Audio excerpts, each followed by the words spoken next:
মোসাম্মদ জবেদা খাতুন, সহকারী শিক্ষক, শঙ্করবাটি পোল্লাডাঙ্গা সরকারি প্রাথমিক বিদ্যালয়, সদর চাঁপাইনবাবগঞ্জ।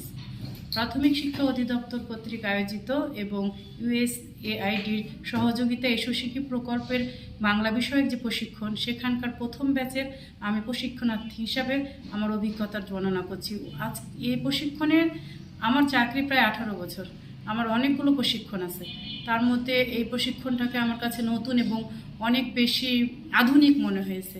আধুনিক মনে করার আরও একটা কারণ আছে, প্রযুক্তির ব্যবহার এখানে যথেষ্ট পরিমাণ আমরা পেয়েছি এবং প্রত্যেকটা ধ্বনি, বর্ণ এবং তার উচ্চারণ কিভাবে আমরা করব, এগুলো যেভাবে শেখানো হয়েছে একটা একটা করে, তাতে আমার কাছে মনে হয়েছে এই কাজগুলো যদি আমরা শিক্ষকরা আন্তরিকতার সাথে শ্রেণীকক্ষে শিক্ষার্থীদের দিতে পারি, তাহলে প্রত্যেকটা শিক্ষার্থী সাবলীল পাঠক হতে পারবে। এটা আমার দৃঢ় বিশ্বাস।